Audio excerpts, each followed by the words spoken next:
Em nome do Pai, do Filho e do Espírito Santo. Que Deus te dê um dia de paz, um dia de amor, um dia de perdão, um dia de firmeza na fé, para estar ao lado dos que sofrem e dos que padecem. Porque você tem um Deus que é Pai, um Deus que é misericordioso, nunca duvide disso. Seja apenas perseverante no amor de Deus e você verá a glória de Deus em sua vida. Estamos na segunda-feira da terceira semana da Páscoa. O evangelho de hoje é 2 João, capítulo 6, versículos 22 a 29. Vamos escutar. Depois que Jesus saciara os 5.000 homens, seus discípulos o viram andando sobre o mar. No dia seguinte, a multidão que tinha ficado do outro lado do mar constatou que havia só uma barca e que Jesus não tinha subido para ela com os discípulos, mas que eles tinham partido sozinhos. Entretanto, tinham chegado outras barcas de Tiberíades, perto do lugar onde tinham comido o pão, depois de o Senhor ter dado graças. Quando a multidão viu que Jesus não estava ali, nem os seus discípulos, subiram às barcas e foram à procura de Jesus em Cafarnaum. Quando o encontraram do outro lado do mar, perguntaram-lhe: Mestre, quando chegaste aqui?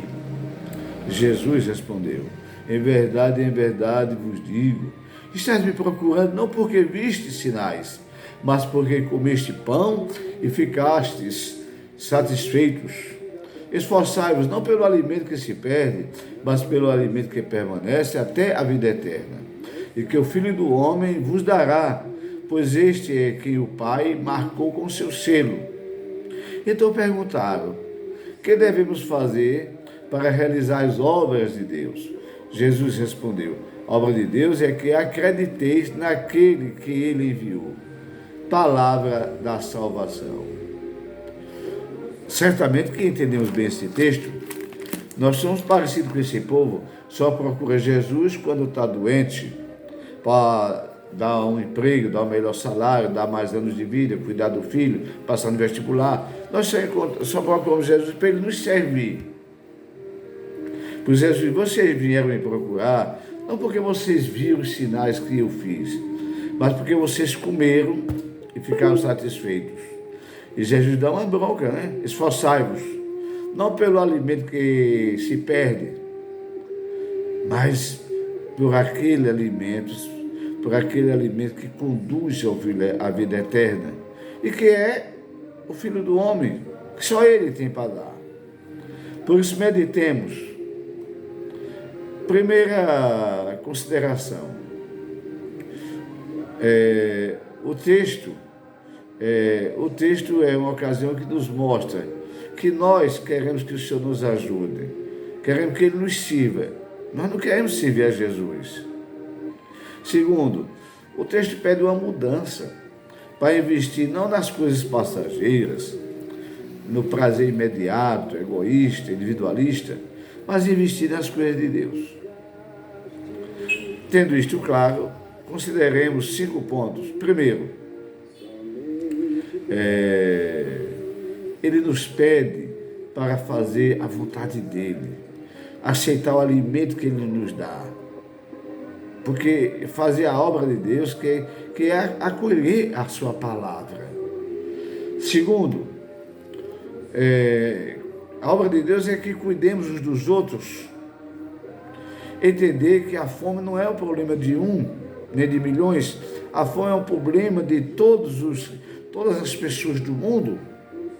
Quem não fica angustiado com as pessoas que sofrem, que passam fome, essa pessoa não tem o direito de chamar Deus de Pai. Quem não sofre com a dor do outro não tem direito de chamar Deus de Pai, de jeito nenhum, porque não vê no outro o irmão, a irmã. Terceiro, ter Deus é fazer a vontade de Jesus, abraçar a causa do pobre, do sofredor e caminhar com ele, sim. E é nesta caminhada que a pessoa encontra a força da ressurreição. Ponto 4. Não abraçar o pobre, o pisado, o sofredor, porque ele é pobre. Não. Não cuidar do pobre porque ele é pobre, de jeito nenhum. Abraçar o pobre porque ele é irmão. Porque a fome é um atentado. A violência é um atentado não contra o pobre, mas contra toda a humanidade. A fome é um atentado não contra aquela família que está morrendo, mas a fome é um atentado contra toda a humanidade. Assim, é um atentado contra Deus, contra a criação. É por isso que você tem que abraçar a causa dos pobres, porque a fome e o sofrimento é um atentado contra Deus. Quinto, é desse processo de se fazer irmão, de abraçar essa causa, que aparece a fé, que você começa a ressuscitar. Que Deus te abençoe. Em nome do Pai, do Filho e do Espírito Santo, hoje e sempre. Amém.